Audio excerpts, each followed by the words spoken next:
তোমাদের গোপীনাথে অভেদ জানিবে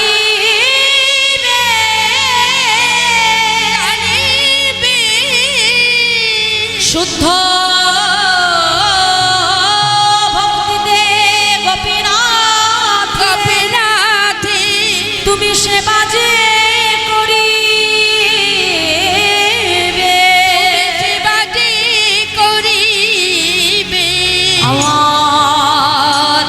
গোপীনাথের একই অঙ্গ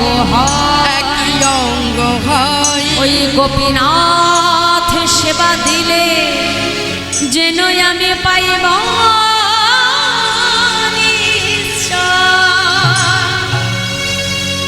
গোবিন্দ। আমার আর তোমার গোপীনাথের মধ্যে কোনো ভেদ না।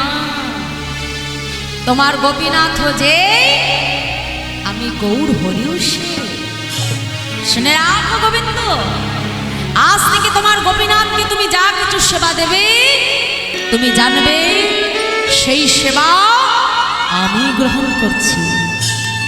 শোনো গোবিন্দ, একা একা সংসারে মন বসবে না, তাই যত তাড়াতাড়ি পারো একটি সুকন্যা দেখে তুমি বিবাহ করো। এই বলে আমার গৌর হরি চলে গেলে কিছুদিন যেতে না যেতেই বাবা গোবিন্দ ঘোষ বিবাহ করল। স্ত্রীর নাম হলো মাধবী।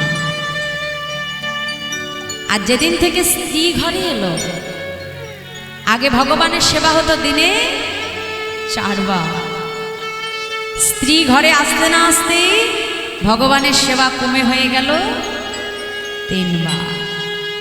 ভগবান দেখছে বাবা রঙ্গ রসিকতা করতে করতে যে সময় চলে যায় না।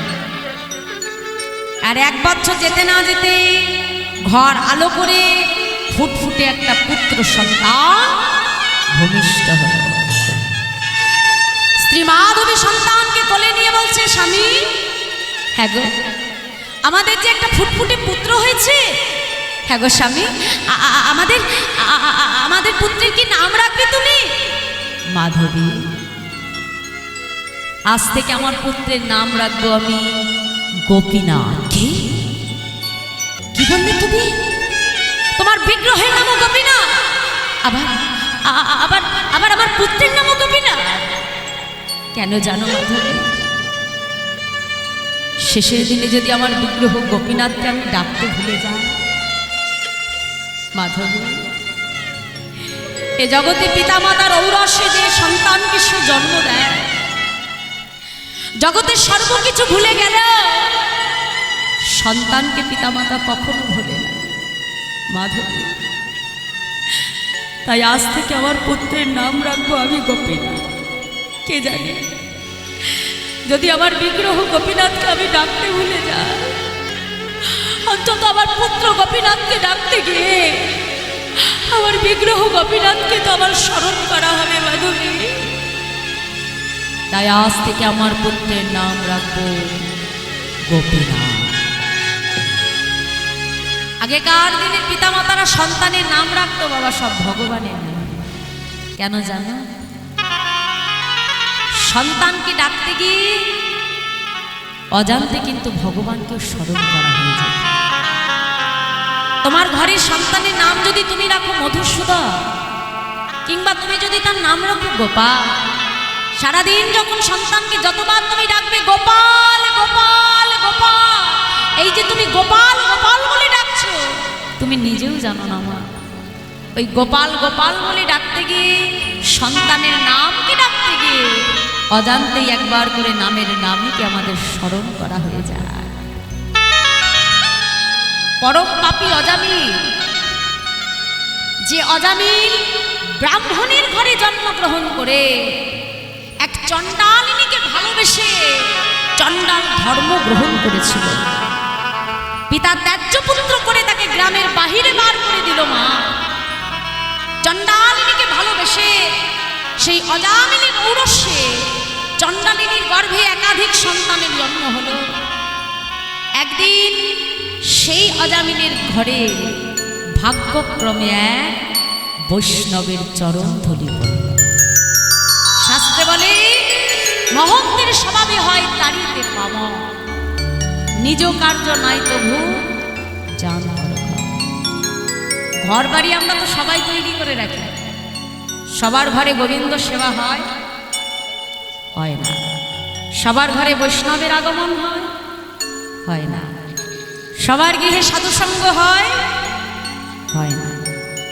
বাড়িতে বিলেতি কুকুর পুষে তাকে 4 বেলা খাওয়ায়, দামি দামি খাবার কিনে, কিন্তু সেই ঘরে বিলেতি কুকুরের খাওয়া হয়, দেখবেন সেই ঘরে ভগবানের ভোগ হয় না। কুকুরের জন্য দামি দামি জিনিস আসে, কিন্তু ভগবানের বেলায় ছোট ছোট থালা গ্লাস কোথায় পাওয়া যায় বলো তো? সব থেকে ছোট থালা গ্লাস কোথায় থাকে?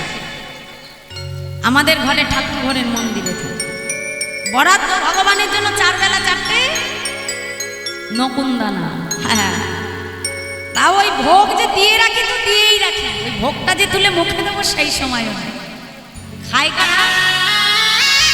ঘরে ছোট ছোট কালো কুকুর। কি মা, তাই তো? ঠিকই বলছি না? কিন্তু কুকুরের বেলায় দেখো লাইন দিয়ে দাঁড়িয়ে কুকুর কোন জিনিস খেতে ভালোবাসা, আমি মুখে বললাম না, সেগুলো বাজার থেকে দাম দিয়ে পয়সা দিয়ে কিনে। আরে বাবা, আগে বুঝতে হবে মা, সবার ঘরে তো বৈষ্ণবের চরণধুলি পড়ে না। এই যে যারা সবাই যদি হরিনাম শুনত, সবাই যদি কৃষ্ণ নাম নিতে পারত কালে, তাহলে সবাই তো মুক্তি হয়ে যাবে। একটা গাছে একসঙ্গে অনেক ফুল ফোটে, কোন ফুল আমার গোবিন্দ চরণ পায়, আবার কোন ফুল শ্মশান ঘাটে সব দেহের সঙ্গেও যায়, আবার কোন ফুল গাছে থেকেই ঝরে পড়ে যায়। তাহলে একই গাছের রজনীগন্ধা গোবিন্দের গলায় ঝোলে, একই গাছের রজনীগন্ধা সব দেহের মালা হয়ে শ্মশান ঘাটে চলে যায়, আবার একই গাছের রজনীগন্ধা গাছে থেকে ঝরে পড়ে। সবাই গোবিন্দ সেবায় লাগতে পারে না মা। এই হরিনাম যদি সবাই নিতে পারত, তাহলে জগতে সবারই উদ্ধার হয়ে যেত, কেউ আর বাকি থাকত। আসলে নিতে গেলেও শাস্ত্রে জন্মে যোগে আসে, যোগে যায়, যোগের খবর কেউ নাহি পায়। যোগের খবর রাখে যারা, জগতে রসিক ভগত তারা নিতাই গৌর। ভগবান সেবায় লাগতে গেলে যোগ ধরে আসতে হয়, ভালো গর্ভে আসতে হয়। মায়ের গর্ভ যদি ভালো না হয়, পিতামাতার শিক্ষা যদি ভালো না হয়, সেই ঘরে কখনো কৃষ্ণ ভক্ত সন্তান আসতে পারে না। পিতামাতা যদি ভক্ত হয়, সেই ঘরেই ভক্ত সন্তান আসে। আর ঘরে যদি একটি ভক্ত সন্তান আসে না, ওই এক ভক্ত সন্তানের জন্য পিতৃকুলের 21টা পুরুষ উদ্ধার হয়ে যায়, যদি সেই সংসারে একজন হরি ভক্ত আসতে পারে, যদি সেই সংসারের একটি সন্তান ভক্তি পথে আসতে পারে। তাই আজ সেই পাপী অজামিলের ঘরে যখন লোমশ মুনি এলেন, যখন তার ঘরে সেবা করলেন না, যাবার সময় অজামিলকে ডেকে বলছে, অজামিল, আমি ধ্যান যোগে জানতে পারলাম তোমার স্ত্রীর গর্ভে একটি পুত্র সন্তান আছে। আমার কথাটা যদি তুমি রাখো বাবা, তাহলে এই পুত্রের নামটা তুমি আমার ইচ্ছে মতো রাখবে। কথা মানে ভক্তি জগতে তো তোর মন নেই মা, তাই নাম সমস্ত ঝন্টু, মন্টু, পল্টু, পাপাই, বুবাই, টুকাই, এই যে আমরা যেমন নাম টাম রাখি আছে, হ্যাঁ কি তাই তো? আর মরার সময় যদি চিৎকার করে ডাকি পাপা, ছেলেকে ডাকছি, কি ডাকছি? পাপ। হায়, মানে সারা জীবন তো পাপ করে কাটিয়ে দিই, মরার সময়ও ডাকছি ছেলেকে, ডাকছি পাপ। আর তাহলে সরাসরি একেবারে নিয়ে কোথায় চলে যাবে? হ্যাঁ, একেবারে ঘাট ধরে সোজা নরকে। হরি বল, হরি বল। তাহলে আজকে অজামিলকে ডেকে বলছো, শোনো বাবা, আমার কথাটা যদি তুমি রাখো, তোমার সন্তানের নাম রাখবে তুমি নারায়ণ। অজামিল তার কথাটা রেখেছিল। শেষ যে পুত্রটি হয়েছিল তার নাম রেখেছিল নারায়ণ। এখন ওই অজামিলের যখন অন্তিম সময় এসে গেল, পরম পাপী অজামিলকে নিতে আসলো যমদূত। আর ওই যমদূতের ভয়ঙ্কর চেহারা দেখে যখন অজামিল থরথর করে কাঁপছে, এমন সময় উঠানের মধ্যে ছোট্ট পুত্র নারায়ণ খেলা করছে। মৃত ভয়ে ভীত হয়ে চিৎকার করে অজামিল ডাক দিল, নারায়ণ।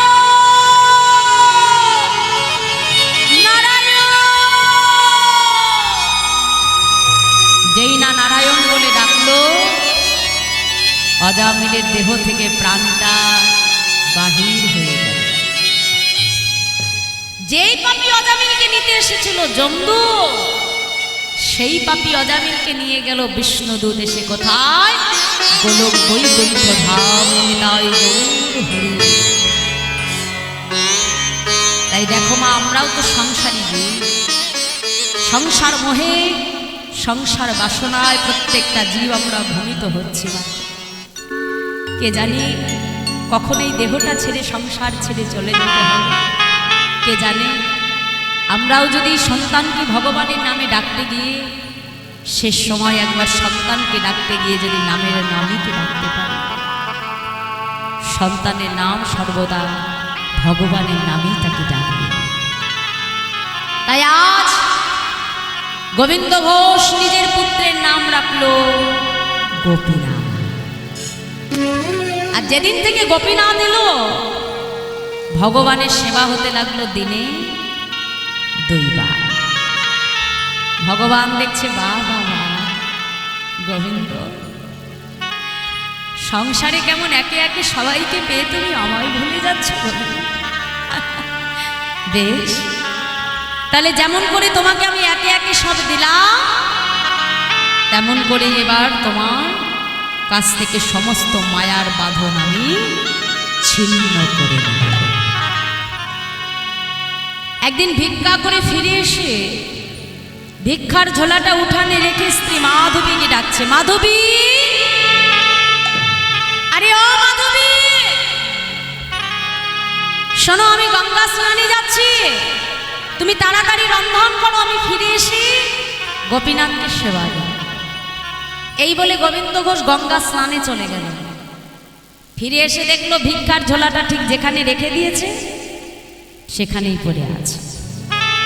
এ কি মাধবী, এখনো রন্ধন করনি?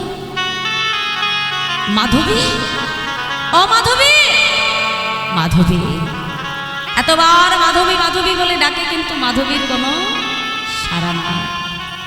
ছুটতে ছুটতে মন্দিরের মধ্যে প্রবেশ করে দেখে মাধবী উপুর হয়ে আছে। মাধবী, এটা কি মন্দিরে থাকবার সময়?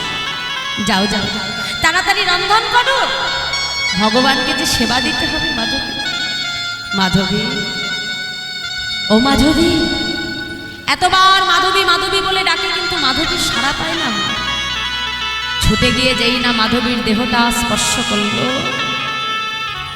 দেখে মাধবী অসার দেহখানা পড়ে আছে। চিৎকার করে উঠল, গোপীনাথ, গোপীনাথ, তুমি কি করেছো গোপীনাথ?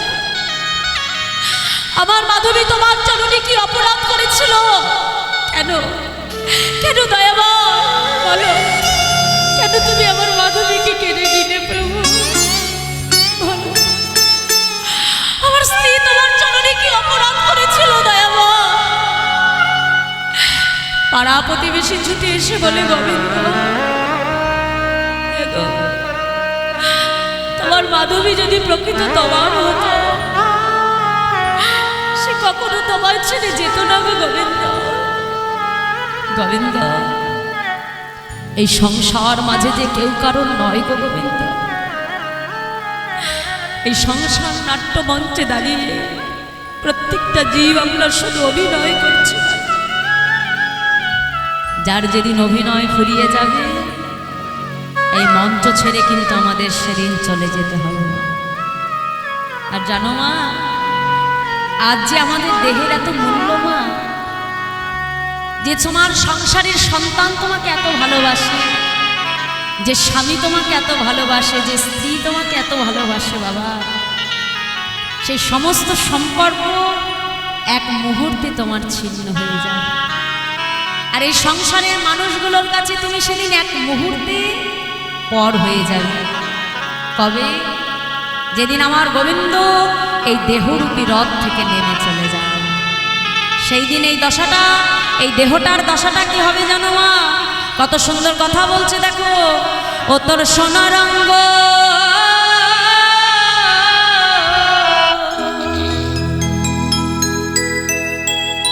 সেদিন হবে অঙ্গনে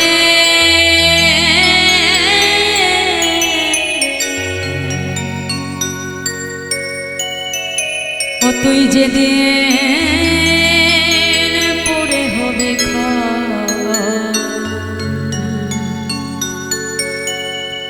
নীল আকাশে যাবি ওরে কয়লার ধোয়া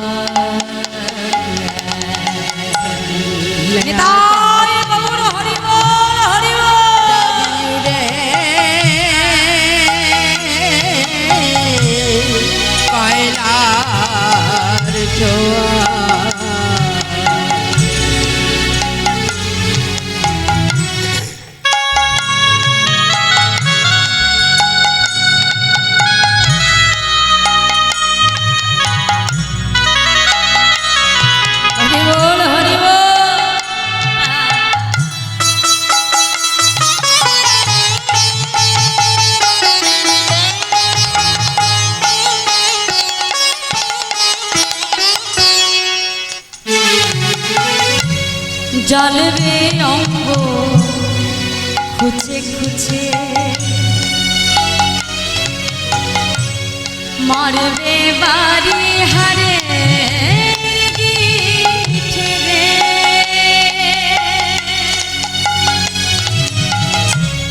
জলবে অঙ্গ খুঁচে খুঁচে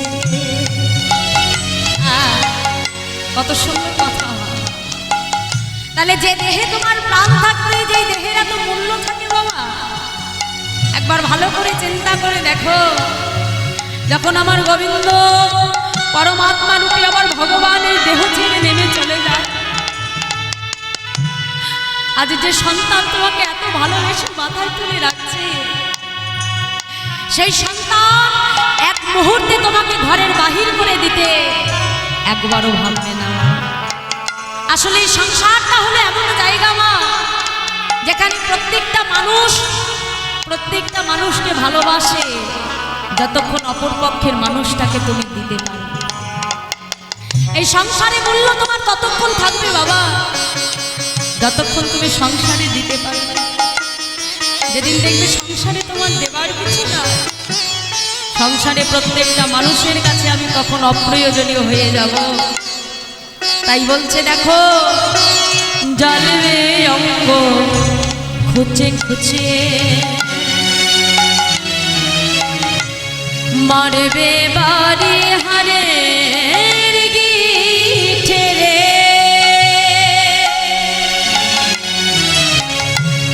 জলবে অঙ্গ খুঁচে খুঁচে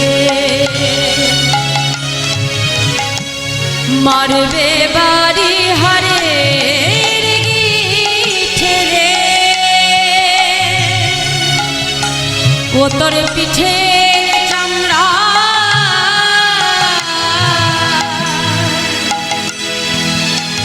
সেদিন যাবে হেঁটে রে,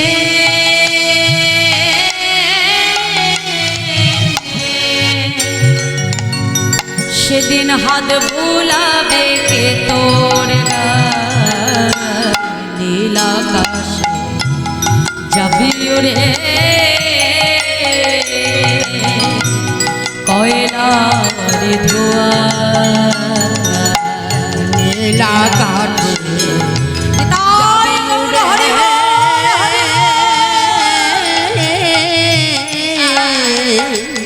কয়লার ধোয়া। যেদিন এই দেহ থেকে প্রাণ পাখিটা উড়ে চলে যায় মা, সেদিন এই সংসারে আমার আপন বলতে আর কেউ থাকে না। সেদিন একটি বস্তুই আমাদের আপন হয় বাবা, সেটা কি? বলো হরি হরি বলো হরি হরি। সেদিন একমাত্র সম্বল আমার হরি। সেদিন না আছে পাশে তোমার স্ত্রী, না পুত্র, না সন্তান। যেদিন ভগবান তুমি এসেছিলে ধরাধামে, সেই দিনও তোমায় ছেড়ে যায় না। যেদিন এই সংসার ছেড়ে চলে যাবে, সবাই ভুলে গেলেও ভগবান তোমার হাতটা ছাড়বে। তাই আজ গোবিন্দ ঘোষকে ডেকে বলছে, গোবিন্দ তুমি যদি এমন করে ভেঙে পড়ো, তোমার পুত্রকে কে দেখবে বলো? অন্তত ওর মুখের দিকে তাকিয়ে তোমাকে বাঁচতে হবে গোবিন্দ। পাড়া প্রতিবেশীর সহায়তা নিয়ে নিজের হাতে নিজের স্ত্রীর সৎকার করল। দেখতে দেখতে পুত্র গোপীনাথের বয়স হয়ে গেল 5 বছর। ওই গোপীনাথ যখন মাঠে খেলতে যায়, খেলার শেষে দেখে সবার মায়েরা এসে তার সন্তানকে কত আদর করে, কত চুম্বন করে। পুত্র বলে তাকে কাছে টেনে দেয়, কিন্তু গোপীনাথকে কেউ আদর করে না, কেউ কাছেও নেয় না, কেউ চুম্বনও করে না। ছুটতে ছুটতে বাবার কাছে এসে বলছে, বাবা এখন এই জগতের সবার তো মা আছে, কিন্তু বলতে পারো আমার মা কোথায় আছে? বাবা আমাকে বলে দাও। গোবিন্দ ঘোষ বলছে, গোপীনাথ তোমার মা কোথায় এটা আমার কাছে নয়, মন্দিরে বিগ্রহ গোপীনাথকে ডেকে জিজ্ঞাসা করো তোমার মা কোথায়। ছোট্ট সন্তান ছুটতে ছুটতে মন্দিরের বিগ্রহ গোপীনাথের কাছে এসেছে। মনে মনে চিন্তা করছে, মন্দিরের গোপীনাথ বুঝি বলতে পারবে আমার মা কোথায়। ছুটে এসে বিগ্রহ গোপীনাথের চরণটা জড়িয়ে ধরেছে। গোপীনাথ বলো না, বলো না গোপীনাথ আমার মা কোথায়। ভগবানের চরণটা জড়ায়ে ধরে নয়ন জলে বক্ষ ভাসে কাঁদে আর বলে, গোপীনাথ বলে দা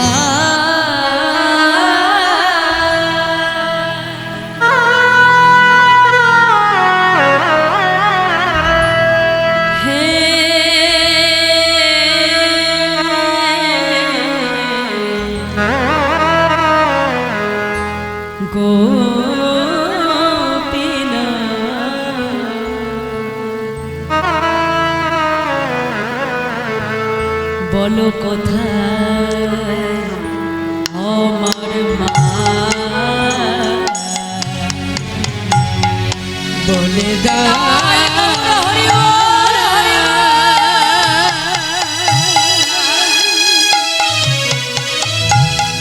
হে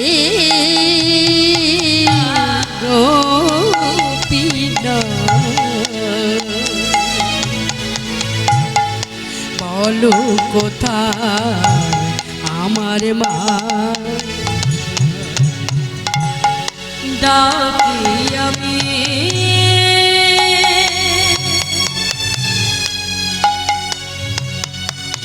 মামা বলে,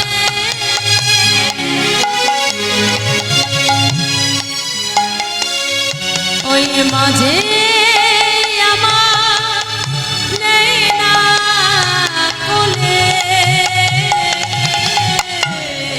ডাকি মামা বলে,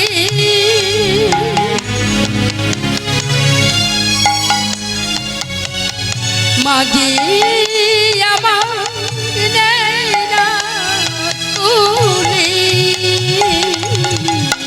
হারিয়ে গেছে।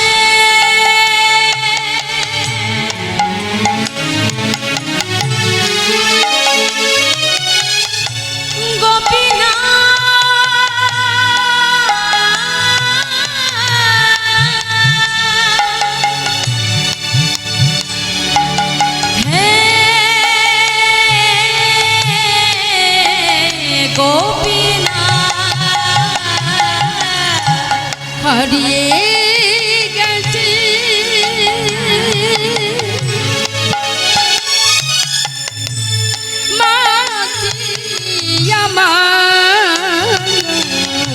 আমি খুঁজে পেলাম না, বলো কোথায় আমার মা, বলে দাও।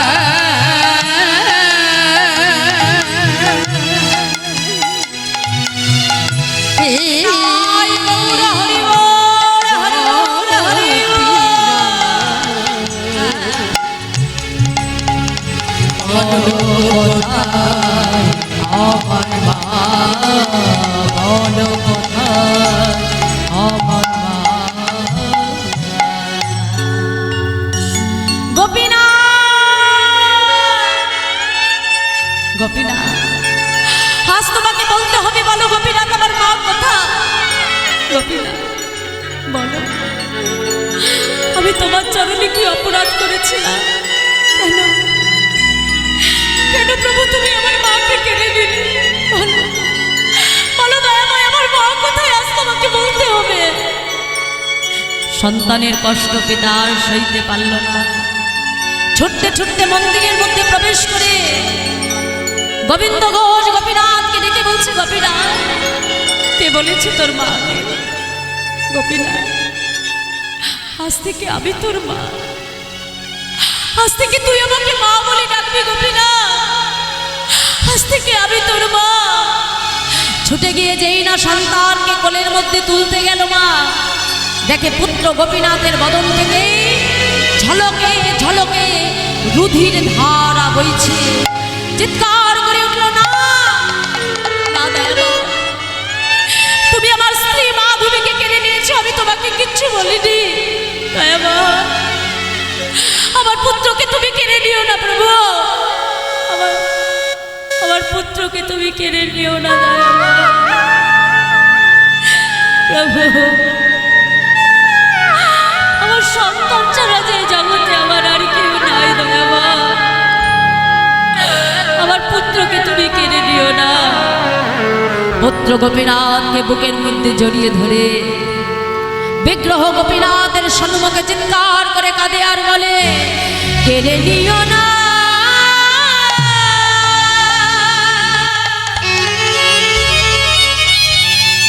প্রভু গো,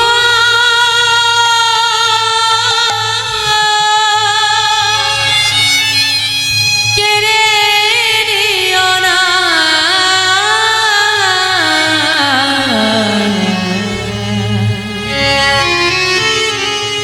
তুমি যে ব্যথা রে আমার,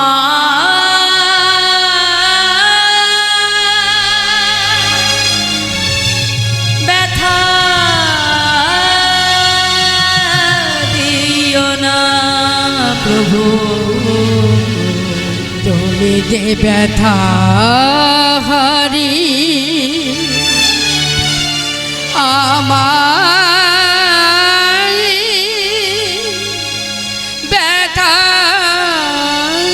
দিও না। গোপীনাথ, হ্যাঁ গো, আমি তো তোমার কাছে সংসার চাই না,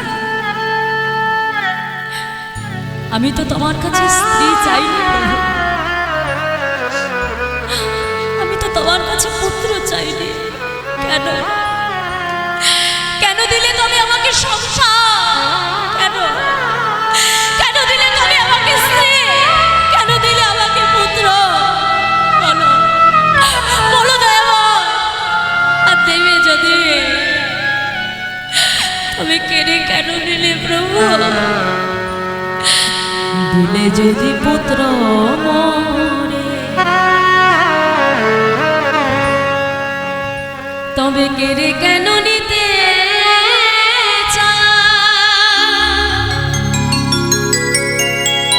সহিতে পারি না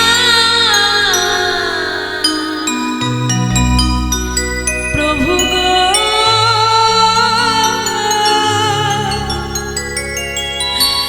তবে কেন এত দুঃখ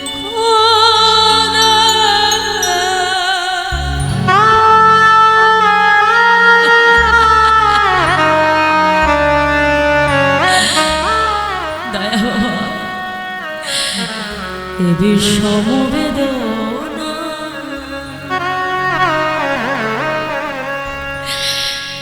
আমি আর সহিতে পারি না প্রভু গো।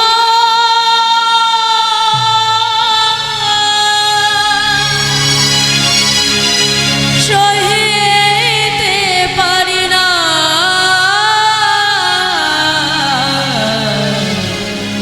তুমি যে ব্যথা হারি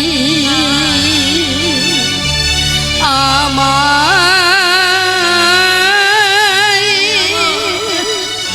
ব্যথা দিও না। গোপীনাথ, ও গোপীনাথ, একবার একবার একবার আমার দিকে তাকা, একবার একবার একবার আমার দিকে তাকা, তাকা না, একবার একবার আমাকে বাবা বলে ডাক্তার গোপীনাথ। তুই তো প্রত্যেকদিন আমার কাছে এসে বলিস বাবা আমার আমার ক্ষুধা পেয়েছে, আমাকে খেতে দাও, কিন্তু কিন্তু আজ তো একবারের জন্য আমাকে তুই বাবা বলে ডাকছিস না। ডাক্তার গোপীনাথ, একবার একবার একবার আমাকে বাবা বলে ডাক, ডাক্তার গোপীনাথ।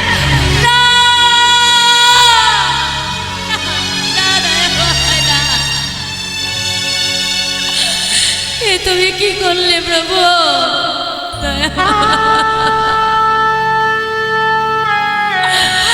আজ তুমি আমার পুত্রকেও কেড়ে নিলে।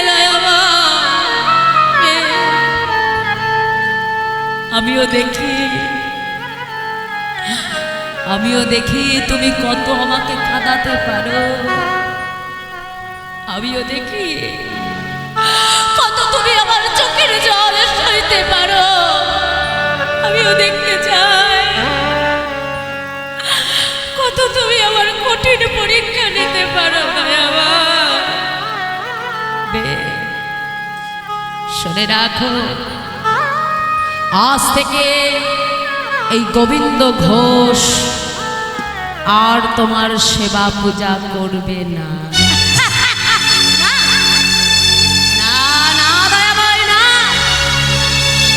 আজ থেকে তুমি যেমন অনাহারে থাকবে, আজ থেকে তোমার ভক্ত গোবিন্দ ঘোষ অনাহারেই থাকবে। আমিও তো দেখি কত তুমি আমাকে কাঁদাতে পারো। একদিন, দুদিন, 3 দিন হয়ে গেল মা,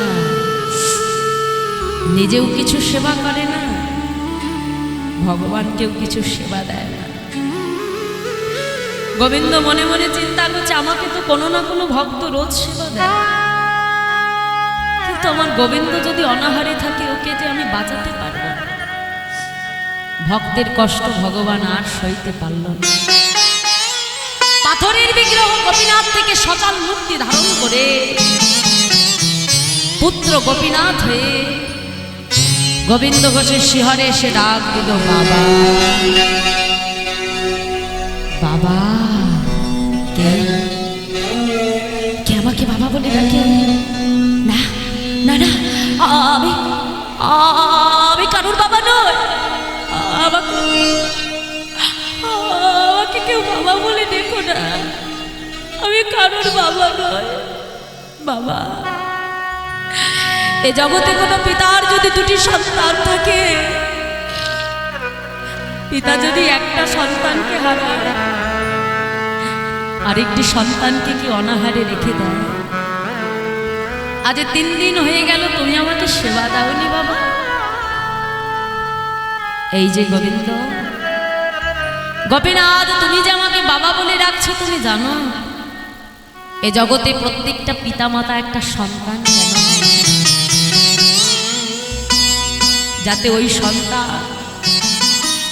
শেষের দিনে নিজে হাতে পিতামাতার অন্তিম ক্রিয়া সমাধান। তুমি যে আমাকে বাবা বলে ডাকছো, বলো শেষের দিনে তুমি আমার জন্য ধরা পড়বে? পড়বো বাবা, আমার জন্য তুমি কাছে পড়বে গোপীনাথ, পড়বো আমার জন্য তুমি তুমি বেশি অন্ন খাবে গোপীনাথ?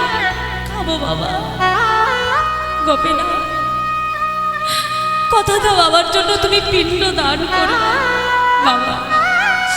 আমি কথা দিলাম, যতদিন পৃথিবীতে চন্দ্র সূর্য উদয় হবে, যতদিন এই গগনে চন্দ্র সূর্য দেখতে পারবে, তুমি জানবে ততদিন আমি তোমার পুত্র হয়ে নিজের হাতে তোমার অন্তিম ক্রিয়ার সমাধান করব। নিতাই গৌর।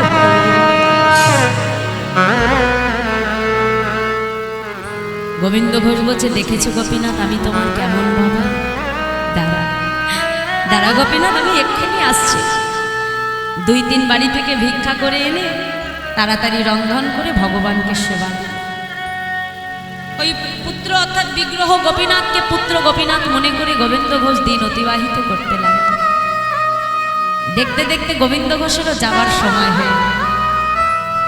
যেদিন গোবিন্দ ঘোষ দেহ রাখলো মা, ভগবান আজকে পুত্র হয়ে অগ্রদ্বীপবাসীর দ্বারে দ্বারে সবাইকে সংবাদ দিয়ে দিল। অগ্রদ্বীপবাসী এসে ধরাধরি করে গোবিন্দ ঘোষের শেষ কৃত্য সমাধা করল। কিন্তু মন্দিরের পুজো তো বন্ধ থাকে না। গোবিন্দ ঘোষ দেহ রাখবার পর দ্বিতীয় একজন পূজারী মন্দিরে এলেন। ভগবান পূজারীকে স্বপ্নাদেশ করছে, পূজারী এসো মন্দিরে প্রবেশ করো, আমার রাজবেশ খুলে দাও, আমাকে কাছা পরিয়ে দাও, আমাকে ধরা বেঁধে দাও। পূজারী, কেন ঠাকুর? পূজারী, আমার পিতা যে দেহ রেখেছে গো পূজারী। শোনো, আজ থেকে এক মাস ধরে হব্বিষ্যি অন্ন রন্ধন করে দিনে একবার করে তুমি আমাকে সেবা দেবে। ঠিক আজ থেকে 1 মাস পর মধুকৃষ্ণ ত্রয়োদশী তিথিতে সকল অগ্রদ্বীপবাসীকে সংবাদ দেবে। সেই দিন আমি নিজে দাঁড়িয়ে থেকে আমার পিতার জন্য আমি পিণ্ড দান করব। ঠিক এ জগতে একজন বাবা মা মারা গেলে সন্তান যা যা কর্ম করে না, ভগবান আজকে পুত্র হয়ে ভক্তের জন্য সমস্ত কর্মক্রিয়া পালন করবে। ঠিক 1 মাস পর মধুকৃষ্ণ ত্রয়োদশী তিথিতে ভক্তের জন্য ভগবান আজকে পিণ্ড করে হয়ে দাঁড়িয়ে আছে। আর ভগবানের দুনয়ন হতে অশ্রুধারা বয়ে পড়ছে। কিন্তু এ জগতে সবাই তো ভক্ত নয় গো মা।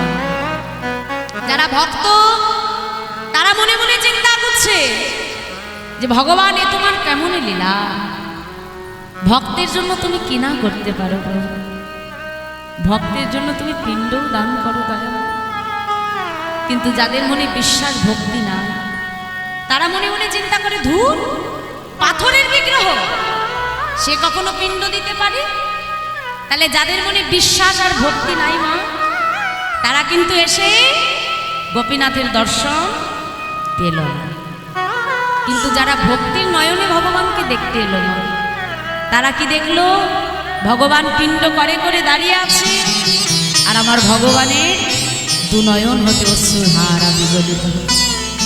তাই দেখো বাবা, আমাদের এই জগতের সন্তান যতই বাবা মাকে ভালোবাসুক না কেন, পিতামাতা যদি মারা যায়, বড় জোর তার জন্য 1 থেকে 2 থেকে 3 থেকে 4 থেকে 5 বার বছরে তার অন্ত্যেষ্টি ক্রিয়া করে, তাই তো না?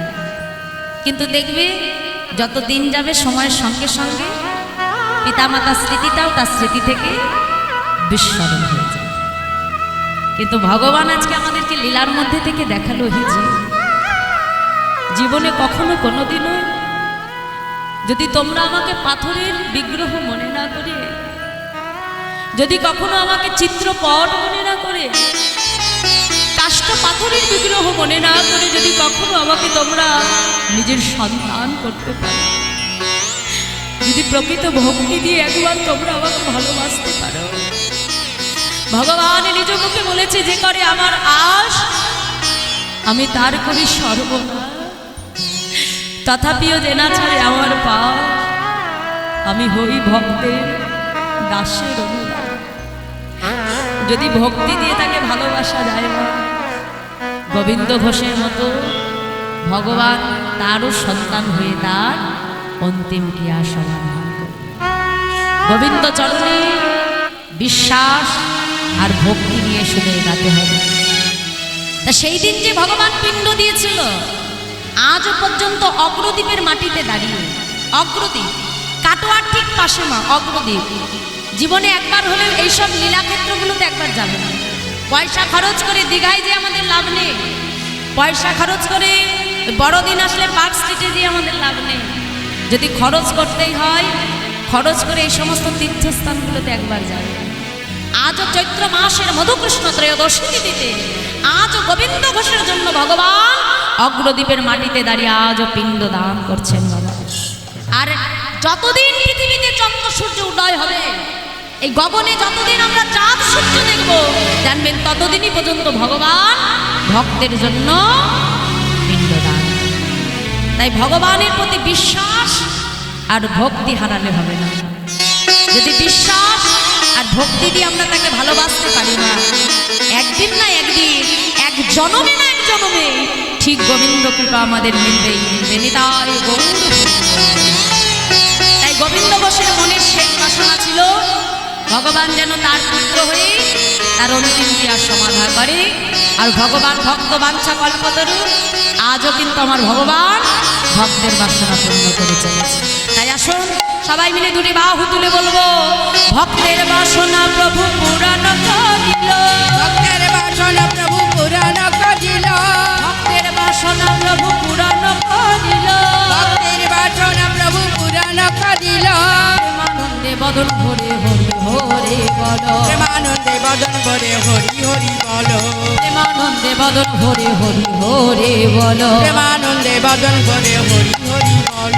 জয় সচিনন্দন জয় গৌর হরি, জয় সচিনন্দন জয় গৌর হরি, জয় সচিনন্দন জয় গৌর হরি, জয় সচিনন্দন জয় গৌর হরি, বিষ্ণু প্রিয়ার প্রাণ বধুয়া নদিয়াবে, প্রিয়া প্রাণ বধুয়া নদিয়া বিষ্ণু প্রিয়ার প্রাণ বধুয়া নদিয়াবে হরে, প্রিয়া প্রাণ বধুয়া নদিয়া বিহার। নিতাই গৌর হরি বল, নিত্যানন্দ বল, শিবর গদাধর বল, নিতাই গৌর হরি বল, নিতাই গৌর হরি